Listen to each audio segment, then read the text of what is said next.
Nah, balik lagi ke permasalahan tadi. Ketika Maryam itu merupakan ibu dari Tuhan, Tuhan mana yang tidak menyuruh?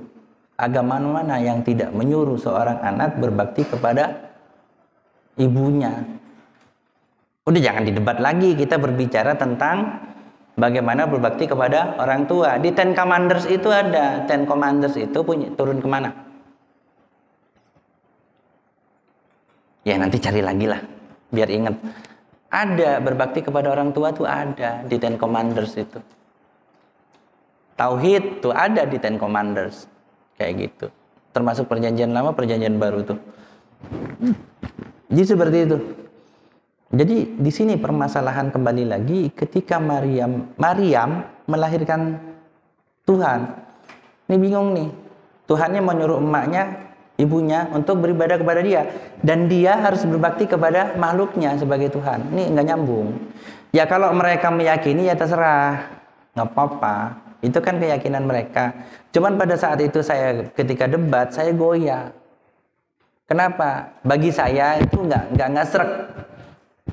Akhirnya di Islam itu ada perbandingan juga antara antara Nabi Isa alaihissalam dengan Maryam. Iya, kalau dalam Kristen Maria, kalau dalam Islam Maryam. Jadi kalau dalam Islam Maryam itu lahir tanpa suami.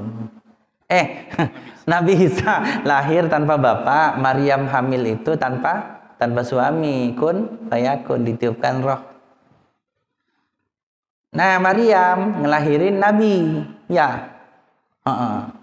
Di sini selaras. Kenapa? Maryam ngelahirin Nabi, maka Nabi Isa walaupun dia Nabi, dia itu tetap berbakti kepada orang tuanya.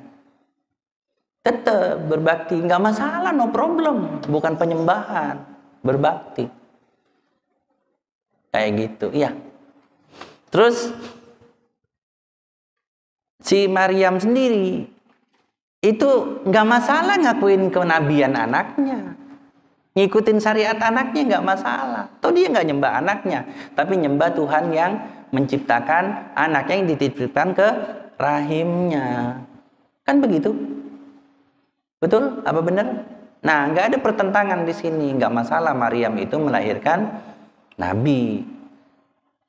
Nah, habislah konsep ketuhanan yang lama. Saya lebih senang kepada konsep ketuhanan dalam Islam. Nah, dari sana mulai istiqomah. Dari sana saya tetap ke gereja, masih ke gereja. 3 tahun setelah syahadat saya masih ke gereja. Kenapa? Karena sembunyi-sembunyi saya.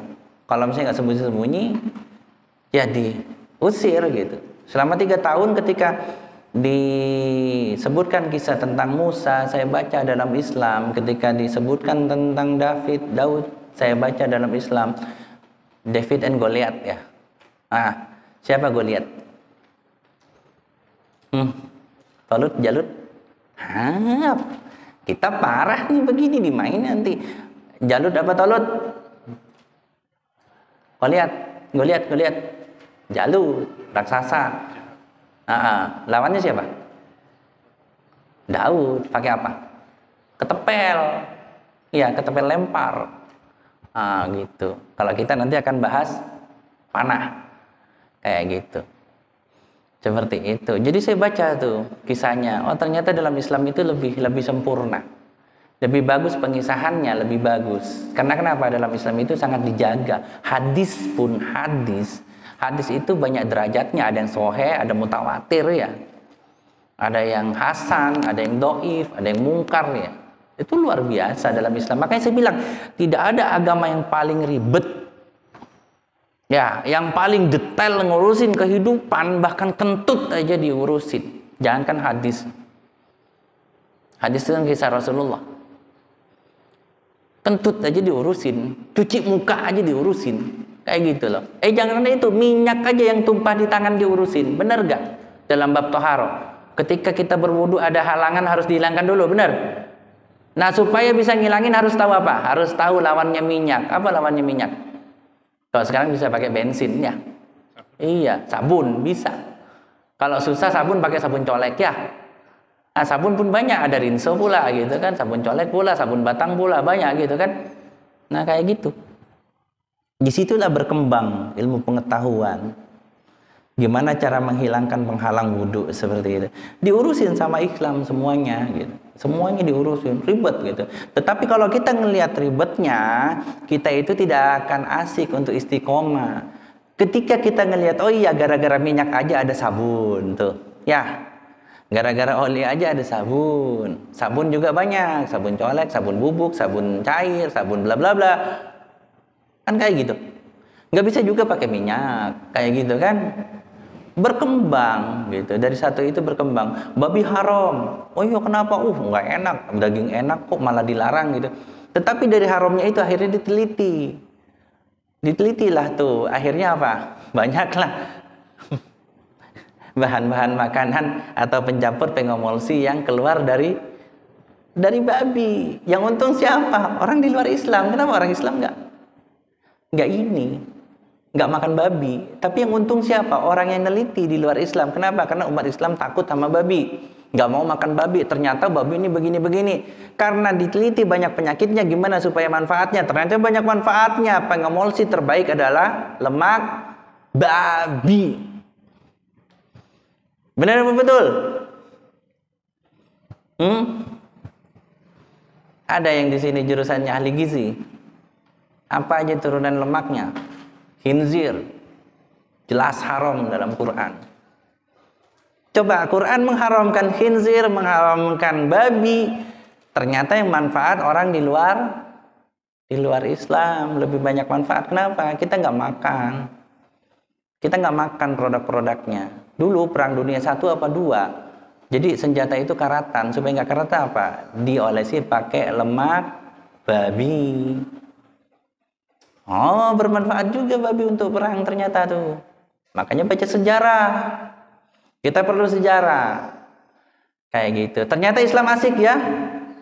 Pernah tahu bahwa Islam itu pernah nguasain 2/3 dari bumi? 2/3. Negara mana yang pernah nguasain 2/3 dari bumi? Agama mana yang pernah? Agama mana yang pernah? Islam 2/3. Berapa abad?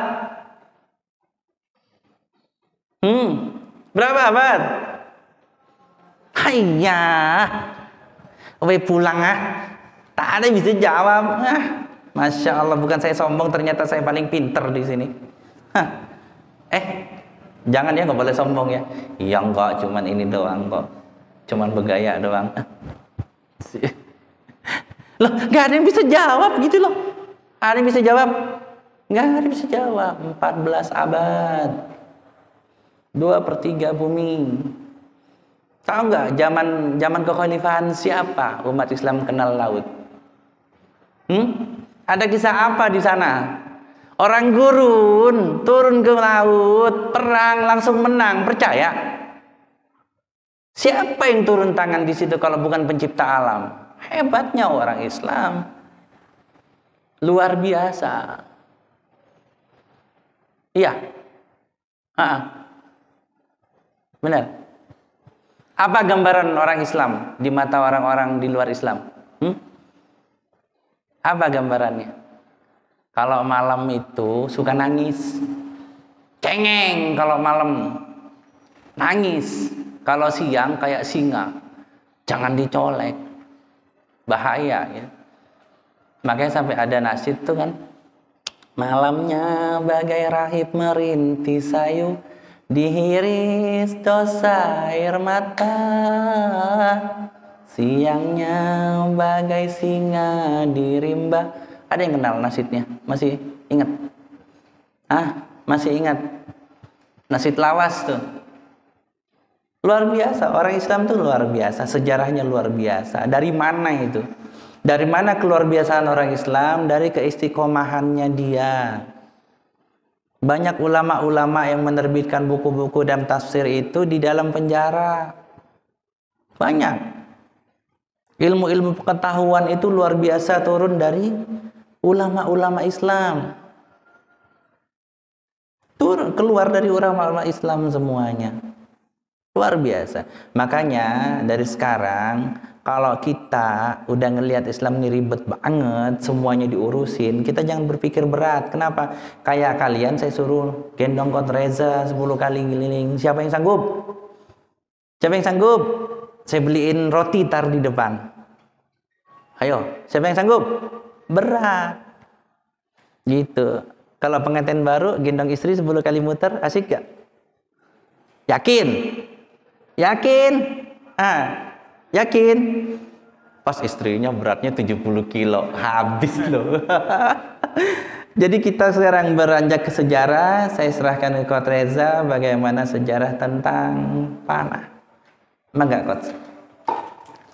Terima kasih, Ustaz. Terima kasih juga untuk para panitia yang dan ya alhamdulillah. Assalamualaikum warahmatullahi wabarakatuh. Alhamdulillah rabbil Salatu wassalamu ala asyrofil. Allahumma sholli ala sayyidina Muhammadin wa ala ali sayyidina Muhammadin abduhu rasuluh la nabiyya ba'da. Ya, hari ini kita sebenarnya pengen difokusin tadi pembahasannya Ustadz lo itu mengenai nikmatnya istiqomah gitu ya. Nah, memang sebenarnya umat Islam itu zaman dulu selalu ada hiburannya gitu. Karena kenapa? Ketika para sahabat itu ketemu sama Rasul, gambarannya itu seperti zaman Nabi Musa. Nah, umat-umat Nabi Musa itu ketika dia hijrah, dia selalu nanya, dulu kita enak, maksudnya zaman Fir'aun tuh ada hiburan segala macam. Nah, zaman Rasul pun banyak, kayak kita sholat Asyura itu kan berarti ada hal-hal yang sebenarnya di luar dari pemikiran awal orang yang mungkin masuk Islam tadi kan agak ini ya, agak creepy ya, agak kok berat gitu ya. Nah, ternyata sebenarnya asik di situ. Kenapa? Karena dalam Islam itu setiap ibadahnya pun juga ada hadiahnya pun banyak gitu ya. Nah, salah satunya adalah seperti memanah. Memanah itu sebenarnya sejarahnya mungkin ada yang pernah tahu pertama kali siapa penemu pemanah? Panahan itu yang menemukan siapa? Ada yang bisa jawab nggak? Coba, ada yang pernah dengar nggak? Pemanah itu, panahan itu siapa yang pertama kali yang menemukan? Di bumi ini, gitu ya. Karena kan kita tahu ya, panahan itu dari orang-orang bangsa-bangsa Mongol, itu di utara tuh jauh. Terus ada yang di tengah, orang Arab. Terus ada di Afrika. Nah, itu siapa tuh pertama kali tuh?